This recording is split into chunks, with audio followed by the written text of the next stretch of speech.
ಅಲ್ಲ, ಕಾಂಗ್ರೆಸ್ಸಿನ ಮಾನಸಿಕತೆ ಹೆಂಗಿದೆ ಅಂತ ನೋಡಿ. ಒಬ್ಬ ಶಾಸಕನ ಬಾಯಲ್ಲಿ ಬಂದಿದೆ. ಕಾಂಗ್ರೆಸ್ ಇವತ್ತು ಇಸ್ಲಾಮನ್ನು ಓಲೈಕೆ ಮಾಡಿಕೊಳ್ಳುವಂಥ ಭರ ಯಾವ ರೀತಿ ಇದೆ ಅಂತಂದರೆ, ಮುಂದಿನ ಜನ್ಮ ಇಸ್ಲಾಮಲ್ಲೇ ಅನ್ನುವಷ್ಟರ ಮಟ್ಟಿಗೆ ಕಾಂಗ್ರೆಸ್ಸಿನ ಶಾಸಕರುಗಳು ಹೇಳಲಿಕ್ಕೆ ಪ್ರಾರಂಭ ಮಾಡಿದ್ದಾರೆ.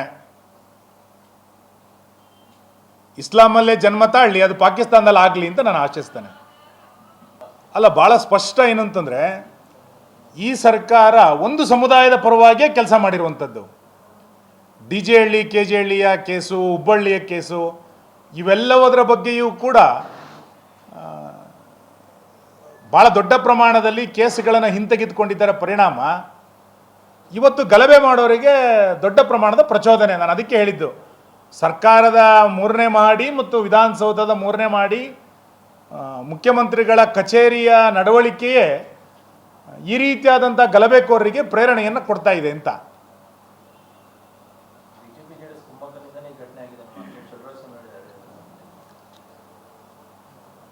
ಒಬ್ಬ ಉಸ್ತುವಾರಿ ಸಚಿವರು ಇಲ್ಲಿ ಕುತ್ಕೊಂಡು ಹೇಳಿಕೆಗಳನ್ನು ಕೊಡ್ತಾರೆ ಅಂತಂದರೆ, ಮಸೀದಿಯಿಂದ ಕಲ್ಲು ತೂರಾಟ ಆಗಿರೋದು ವಿಡಿಯೋಗ್ರಾಫಲ್ಲಿ ಬಂದಿದೆ. ಅದು ಗಣೇಶೋತ್ಸವದ ಮೆರವಣಿಗೆ ಮೇಲೆ ಯಾಕೆ ಕಲ್ಲು ತೂರಾಟ ಆಗಬೇಕು? ಹಾಗಾದ್ರೆ ಮಸೀದಿಯಿಂದ ಕಲ್ಲು ತೂರಾಟ ಆಗಿದ್ದು ಚಲ್ಲರ ಸ್ವಾಮಿಗೆ ಗೊತ್ತಿತ್ತಾ? ಇದು ನಾನು ಕೇಳಲೇಬೇಕಾಗತ್ತೆ ಅನಿವಾರ್ಯವಾಗಿ ನಾವು.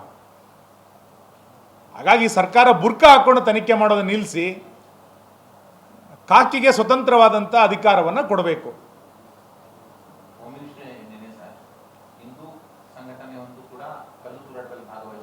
ನಾನು ಅದನ್ನೇ ಹೇಳಿದ್ದು.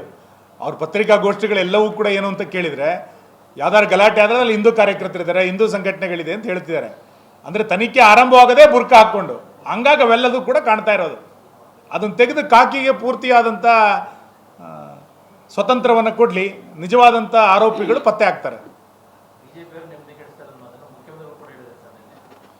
ಕೇಂದ್ರದಲ್ಲಿ 10 ವರ್ಷದಿಂದ ಅಧಿಕಾರ ನಡೆಸ್ತಾ ಇದ್ದೀವಿ, ನೆಮ್ಮದಿ ಹಾಳಾಗಿದೆಯಾ? ಬೇರೆ ಬೇರೆ ರಾಜ್ಯಗಳಲ್ಲಿ BJP ಅಧಿಕಾರ ನಡೆಸಿದೆ, ಕರ್ನಾಟಕದಲ್ಲೂ ಕೂಡ ನಾವು ಅಧಿಕಾರ ನಡೆಸಿದ್ವಿ. ಯಾರಿಂದ ಹೇಗೆ ನೆಮ್ಮದಿ ಹಾಳಾಯಿತು ಅನ್ನೋದು ಗೊತ್ತಿದೆ. ಇಡೀ ರಾಜ್ಯದ ಹಿಂದೂಗಳ ಭಾವನೆಗಳಿಗೆ ತೊಂದರೆಯನ್ನು ಮಾಡಬೇಕು ಅನ್ನುವಂಥ ಉದ್ದೇಶದಿಂದ ಪದೇ ಪದೇ ಮುಖ್ಯಮಂತ್ರಿಗಳು ಯಾವ ರೀತಿ ಹೇಳಿಕೆಗಳನ್ನು ಕೊಡ್ತಾ ಇದ್ದಾರೆ ಎನ್ನುವಂಥದ್ದನ್ನು ಕೂಡ ನಾವು ಗಮನಿಸಿದ್ದೇವೆ. ಅವರ ಸುತ್ತಮುತ್ತ ಇರೋರು ಎಲ್ಲರೂ ಕೂಡ ಇವತ್ತು ಎಡಪಂಥೀಯ ನಿಲುವುಗಳನ್ನು ಮತ್ತು ಇಸ್ಲಾಂ ನಿಲುವುಗಳನ್ನು ಹೊಂದಿರುವಂಥವರು ನಗರ ನಕ್ಸಲರೇ ಸೇರ್ಕೊಂಡಿದ್ದಾರೆ. ಹಾಗಾಗಿ ಮೂಲ ಸಿದ್ದರಾಮಯ್ಯ ಕಳೆದೋಗಿದ್ದಾರೆ. ಈಗ ನಮಗೆ ಕಾಣ್ತಾ ಇರುವಂಥದ್ದು ಇಸ್ಲಾಂ ವಾದವನ್ನು ಮಂಡಿಸ್ತಾ ಇರುವಂಥ ಸಿದ್ದರಾಮಯ್ಯ, ಎಡಪಂಥೀಯ ಚಳುವಳಿಗಳನ್ನು ಮುಂದಿಡ್ತಾ ಇರುವಂಥ ಸಿದ್ದರಾಮಯ್ಯ, ನಗರ ನಕ್ಸಲರ ಭಾವನೆಗಳನ್ನು ವ್ಯಕ್ತಪಡಿಸ್ತಾ ಇರುವಂಥ ಸಿದ್ದರಾಮಯ್ಯ ಕಾಣ್ತಾ ಇರೋದು. ಮೂಲ ಸಿದ್ದರಾಮಯ್ಯ ಕಳೆದೋಗಿದ್ದಾರೆ ಈಗ. ಅಲ್ಲ, ಶಾಂತಿಗೆ ಯಾವತ್ತೂ ಕೂಡ ನಾವು ವಿರೋಧ ಮಾಡಲೇ ಇಲ್ಲ. ನಮಗೇನೆಂದರೆ, ಹಿಂದೂ ಧಾರ್ಮಿಕ ಉತ್ಸವಗಳು ಅತ್ಯಂತ ವಿಜೃಂಭಣೆಯಿಂದ ಸಣ್ಣ ಮಕ್ಕಳಿಂದ ಹಿಡಿದು ವೃದ್ಧರ ತನಕ ಮಹಿಳೆಯರು ಸ್ವತಂತ್ರವಾಗಿ ಭಾಳ ನಿಷ್ಕಲ್ಮಶ ಮನಸ್ಸಿನಿಂದ ಭಾಗವಹಿಸಬೇಕು ಅನ್ನೋದೇ ನಮ್ಮದು ಆಶೆ ಇರುವಂಥದ್ದು. ಆದರೆ ನಿನ್ನೆ ಗಣೇಶೋತ್ಸವದ ಮೆರವಣಿಗೆಯಲ್ಲಿ ಹೆಣ್ಣು ಮಕ್ಕಳ ಮೇಲೆ ಈ ಸರ್ಕಾರ ಲಾಠಿ ಚಾರ್ಜನ್ನು ಮಾಡಿರೋದು ನೋಡಿದರೆ, ಇನ್ನು ಈ ಸರ್ಕಾರದ ಅವಧಿಯಲ್ಲಿ, ಸಿದ್ದರಾಮಯ್ಯರ ಅವಧಿಯಲ್ಲಿ ಹೆಣ್ಣು ಮಕ್ಕಳು ಧಾರ್ಮಿಕ ಉತ್ಸವಗಳಿಗೆ ರಸ್ತೆಗೆ ಬರಲಿಕ್ಕೆ ಸಾಧ್ಯ ಇದೆ ಅಂತ ಅನಿಸುತ್ತಾ ನಮಗೆ? ಶಾಂತಿಯನ್ನು ಸರ್ಕಾರ ಆರಂಭ ಮಾಡಲಿ.